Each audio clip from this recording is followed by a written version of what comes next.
Tanggal 26 Februari tahun 1945.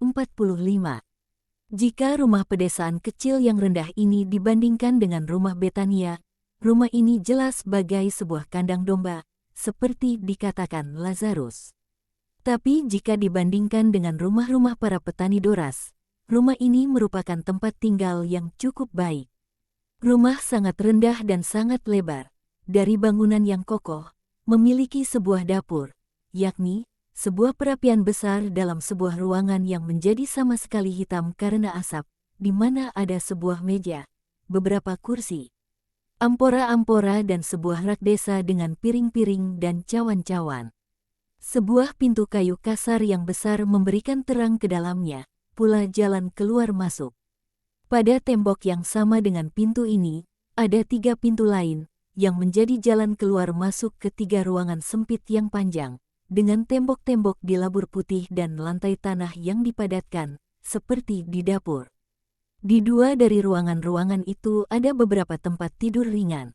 Ruangan-ruangan itu kelihatan seperti bilik-bilik kecil asrama.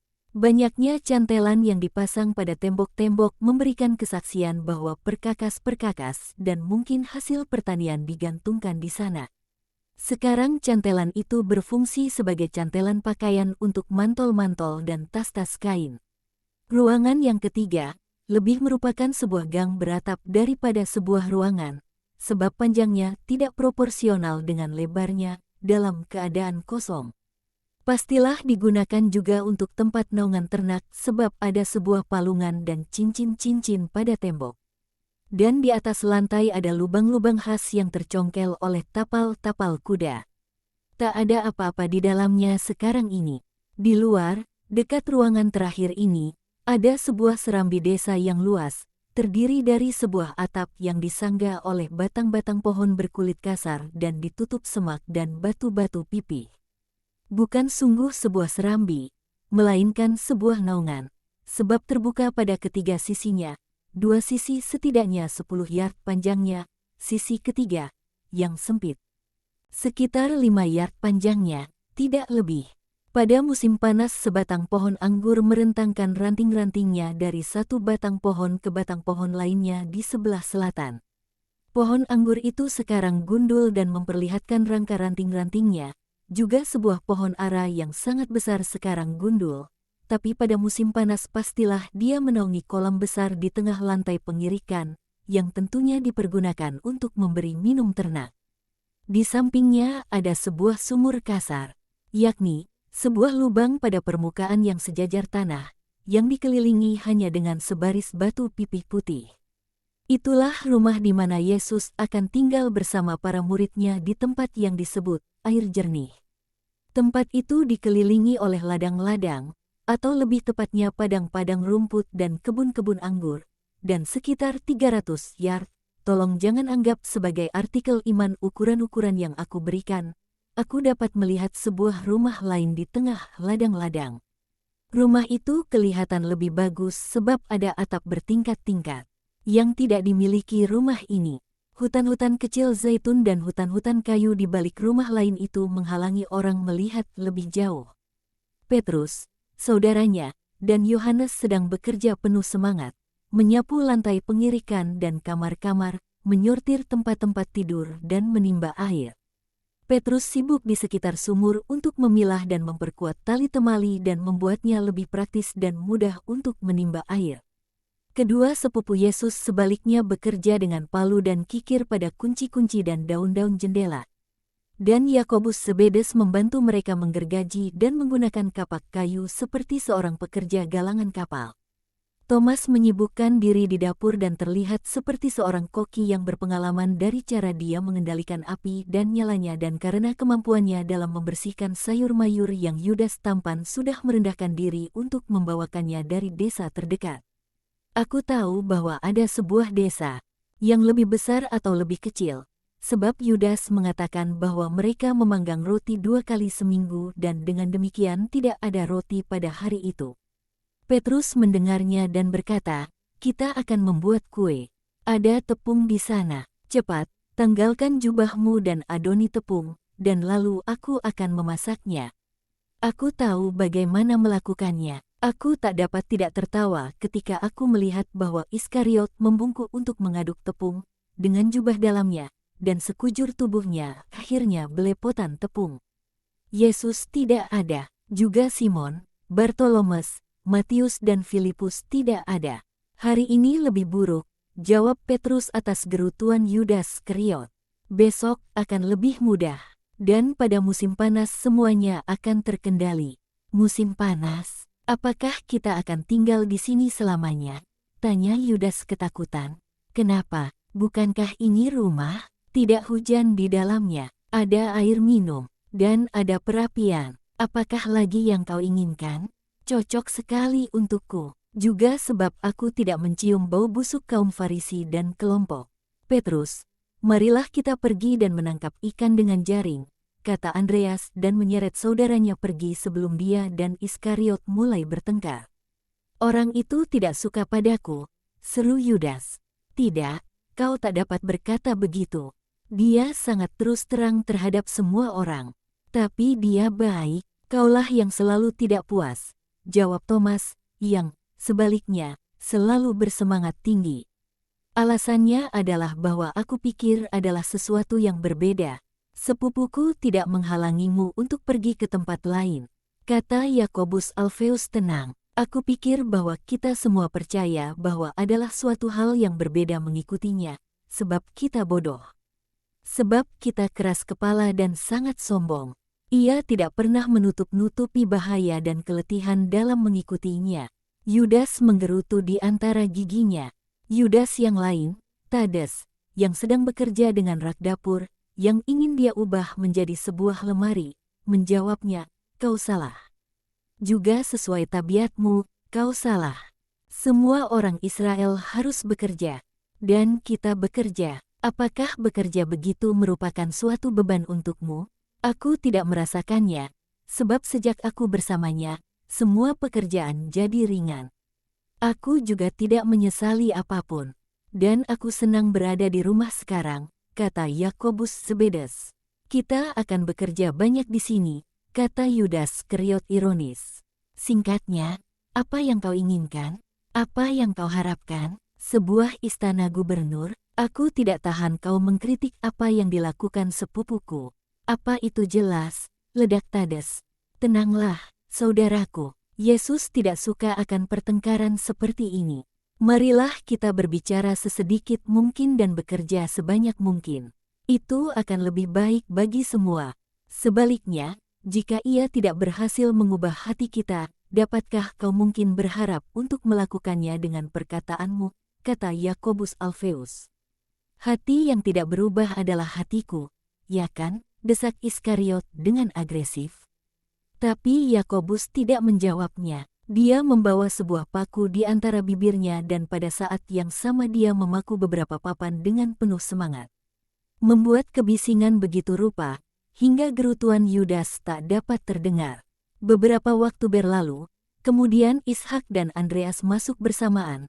Yang pertama membawa beberapa telur dan sekeranjang roti segar yang harum baunya, yang lain membawa beberapa ikan dalam sebuah keranjang pancing.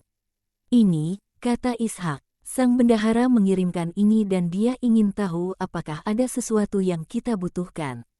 Itulah perintah yang dia terima. Apakah kau lihat bahwa kita tidak akan mati kelaparan? Tanya Thomas kepada Iskariot. Ia lalu berkata, Andreas, berikan ikannya padaku. Betapa eloknya, tapi bagaimana kau memasaknya? Aku tidak tahu bagaimana melakukannya. Aku yang akan mengerjakannya, kata Andreas. Aku seorang nelayan, dan di suatu pojok dia mulai mengeluarkan isi perut ikannya, hidup-hidup. Guru akan segera datang. Ia telah berkeliling desa dan wilayah. Kau akan lihat bahwa orang-orang akan segera berdatangan. Ia sudah menyembuhkan seorang laki-laki yang sakit matanya. Aku telah pergi ke segenap penjuru desa dan mereka telah diberitahu. Tentu saja, aku, para gembala melakukan segalanya. Kita telah meninggalkan hidup yang aman tenang, setidaknya aku punya hidup seperti itu, dan kita telah melakukan banyak hal, tapi tampaknya kita tidak melakukan apa-apa. Ishak, yang terkejut, menatap Iskariot tapi dengan sangat bijaksana tidak menjawab. Yang lainnya berbuat serupa, tapi mereka mendidih dengan amarah. Damai bagi kalian semua. Yesus berada di pintu masuk, tersenyum menawan. Sinar matahari tampak meningkat kecemerlangannya pada saat kedatangannya. Betapa hebatnya kalian, kalian semua bekerja. Dapatkah aku membantumu, sepupu? Tidak, beristirahatlah. Aku sudah selesai. Kita berlimpah bahan makanan. Semua orang ingin memberi kita sesuatu. Andai semua orang memiliki hati lembut seorang sederhana, kata Yesus agak sedih. Oh, guruku, semoga Allah memberkatimu. Itu adalah Petrus yang masuk dengan membawa sekantong kayu di atas bahunya dan yang dari bawah bebannya itu menyalami Yesus. Dan kiranya Allah memberkatimu juga, Petrus. Kau telah bekerja keras, dan kami akan bekerja bahkan lebih keras di waktu-waktu senggang kami. Kita punya sebuah villa di pedesaan, dan kita akan menjadikannya sebuah firdaus. Sementara itu aku sudah mengerjakan sumur, sehingga pada waktu malam kita dapat tahu tempatnya, dan memastikan bahwa kita tidak kehilangan tempayan-tempayan kita saat menimba air. Kemudian, lihat betapa cakapnya sepupu-sepupumu.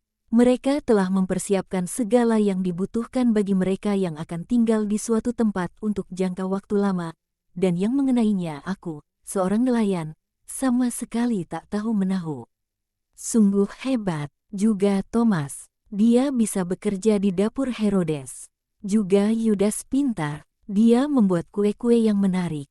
Tapi tak berguna, sudah ada roti sekarang, jawab Yudas dalam perangai buruk.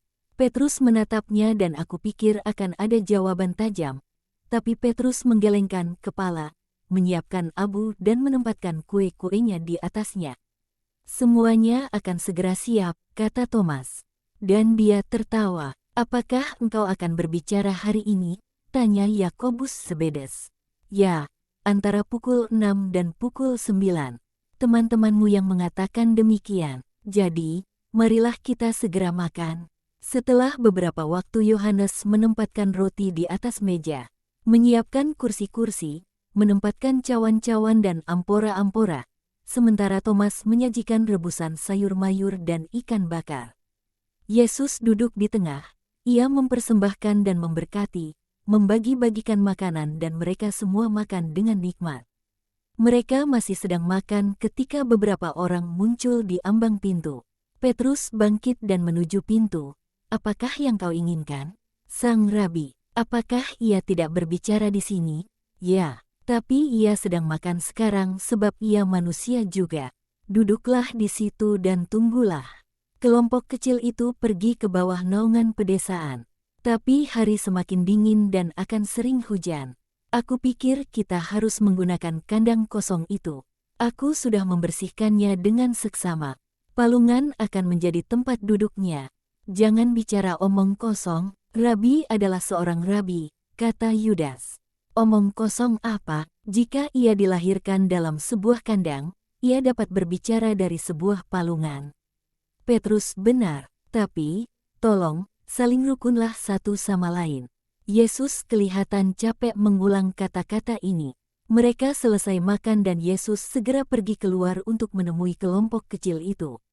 Tunggu, guru, Petrus berteriak mengejarnya. Sepupumu sudah membuat sebuah tempat duduk untukmu sebab tanahnya lembab di bawah sana. Tidak perlu, kau tahu bahwa aku berbicara dengan berdiri. Orang banyak ingin melihat aku dan aku ingin melihat mereka. Lebih baik kau membuat beberapa kursi dan tempat-tempat tidur ringan. Beberapa orang sakit mungkin akan datang, dan itu akan diperlukan. Engkau selalu memikirkan orang-orang lain. Guruku yang baik, kata Yohanes, sembari mencium tangannya. Yesus menuju kelompok kecil itu seraya tersenyum agak sedih. Semua murid pergi bersamanya. Petrus, yang berada di sebelah Yesus, menariknya hingga ia membungkuk dan berbisik kepadanya. Perempuan berkerudung itu ada di balik tembok. Aku melihatnya, dia ada di sana sejak pagi tadi. Dia telah mengikuti kita dari Betania. Haruskah aku mengusirnya atau membiarkannya? Biarkan dia, aku sudah mengatakannya, tapi, jika dia seorang mata-mata, seperti yang dikatakan Iskariot. Bukan, andalkan apa yang aku katakan kepadamu. Biarkan dia dan jangan katakan apa-apa kepada yang lain. Dan hormatilah rahasianya. Aku tidak mengatakan apa-apa, sebab aku pikir adalah lebih baik. Damai sertamu, yang mencari sabda, Yesus memulai. Dan ia pergi ke ujung gudang dengan punggungnya menghadap rumah. Ia berbicara perlahan kepada sekitar 20 orang yang duduk di atas tanah atau bersandar pada batang-batang pohon, dalam kehangatan sinar mentari di suatu bulan November yang pucat. Manusia jatuh dalam kesalahan ketika memikirkan hidup dan mati dan ketika menggunakan dua kata ini. Manusia menyebut hidup periode waktu di mana dilahirkan oleh ibunya. Dia mulai bernapas, mendapatkan makanan, bergerak, berpikir, bertindak, dan manusia menyebut mati saat ketika dia berhenti bernapas. Makan, bergerak, berpikir, bertindak dan dia menjadi jasad beku yang tak dapat merasa, siap kembali ke dalam pelukan, sebuah makam. Tapi tidaklah demikian. Aku ingin membuat kalian memahami hidup dan menunjukkan kepada kalian perbuatan-perbuatan yang pantas untuk hidup. Hidup bukan keberadaan. Keberadaan bukan hidup. Juga pohon anggur ini yang terjalin sekeliling batang-batang ini ada. Tapi dia tidak memiliki hidup seperti yang aku bicarakan. Juga domba yang mengembik itu, yang terikat pada pohon nun jauh di sana, ada. Tapi dia tidak memiliki hidup seperti yang aku bicarakan. Hidup yang aku bicarakan tidak dimulai dengan keberadaan tubuh dan tidak berhenti dengan berakhirnya daging. Hidup yang aku maksudkan tidak dimulai dalam rahim seorang ibu, melainkan dimulai ketika jiwa diciptakan oleh pikiran Allah untuk tinggal dalam sebuah tubuh, dan dia berakhir ketika dosa membunuhnya. Manusia, pada mulanya, tak lain adalah suatu benih yang tumbuh. Suatu benih daging, bukan seperti benih biji-bijian dan buah-buahan. Pada mulanya dia tak lain adalah suatu binatang yang mengambil bentuk, embrio dari suatu binatang seperti yang sekarang sedang berkembang dalam rahim domba itu. Tapi saat bagian non-jasmani ini, yang juga paling berkuasa dalam non-jasmaniahnya yang memuliakan, ditanamkan ke dalam perkandungan manusia, maka embrio binatang itu tidak hanya ada sebagai suatu jantung yang berdetak, melainkan dia hidup seturut pikiran yang menciptakan. Dan menjadi manusia, yang diciptakan seturut gambaran dan citra Allah, anak Allah, warga mendatang surga. Tapi itu terjadi apabila hidup berlangsung. Manusia dapat ada dengan hanya memiliki gambaran manusia, namun bukan lagi manusia. Yakni, dia adalah makam di mana hidup membusuk. Itulah sebabnya mengapa aku katakan, hidup tidak dimulai dengan keberadaan dan tidak berhenti dengan berakhirnya daging. Hidup dimulai sebelum kelahiran. Hidup, karenanya, tidak pernah berakhir, sebab jiwa tidak mati. Yakni, jiwa tidak jatuh ke dalam ketiadaan. Jiwa mati terhadap takdirnya, yang adalah takdir surgawi, tapi dia hidup untuk penghukumannya. Jiwa mati terhadap takdir bahagia, dengan mati terhadap rahmat. Hidup ini, yang dibinasakan oleh kejahatan, yang adalah mati terhadap takdirnya, tetap berlangsung sepanjang berabad-abad dalam kutukan dan siksa. Hidup ini, jika dipelihara sebagai hidup, akan mencapai kesempurnaan hidup, dengan menjadi abadi, sempurna, bahagia seperti penciptanya. Apakah kita punya kewajiban untuk hidup? Ya, hidup adalah anugerah dari Allah. Setiap anugerah Allah hendaknya digunakan dan dipelihara dengan cermat, sebab ia adalah kudus seperti sang donor. Apakah kalian akan menyalahgunakan anugerah dari seorang raja? Tidak, melainkan ia diwariskan kepada keturunannya, dan kepada keturunan dari keturunannya, sebagai suatu kemuliaan keluarga. Jadi mengapakah menyalahgunakan anugerah dari Allah? Bagaimanakah anugerah ilahi ini digunakan dan dipelihara? Bagaimanakah bunga surgawi dari jiwa ini dirawat demi memeliharanya bagi surga? Bagaimanakah kalian dapat mencapai hidup yang di atas dan melampaui keberadaan? Israel memiliki hukum-hukum yang jelas mengenainya dan hanya perlu mentaatinya. Israel punya nabi-nabi dan orang-orang benar yang memberikan teladan dan penjelasan bagaimana melaksanakan hukum. Israel sekarang juga punya orang-orang kudusnya. Israel tidak boleh sesat. Aku melihat hati yang ternoda dan jiwa-jiwa yang mati berkeliaran di mana-mana. Jadi, aku katakan kepada kalian, lakukan penitensi, buka hatimu kepada sabda, amalkan hukum yang tak dapat berubah, berilah darah segar pada hidup yang letih yang layu dalam dirimu, jika jiwamu sudah mati. Datanglah kepada hidup sejati, kepada Allah. Ratapi dosa-dosamu, teriak, kasihanilah, tapi bangkitlah dari mati. Jangan menjadi orang-orang mati yang hidup, supaya di masa mendatang kalian tidak menderita abadi. Aku akan berbicara kepada kalian hanya mengenai jalan untuk mencapai dan memelihara hidup. Seorang lain telah mengatakan kepada kalian, lakukan penitensi. Basuhlah diri kalian dari api nafsu yang tidak murni, dari lumpur dosa. Aku katakan kepada kalian, sahabat-sahabatku yang malang, marilah kita pelajari hukum bersama-sama. Marilah kita mendengarkan di dalamnya, sekali lagi, suara kebapaan dari Allah yang benar. Dan lalu marilah kita berdoa bersama Bapa yang kekal dengan mengatakan, kiranya kerahiman-Mu turun ke dalam hati kami. Sekarang musim dingin yang suram, tapi tak lama lagi musim semi akan datang.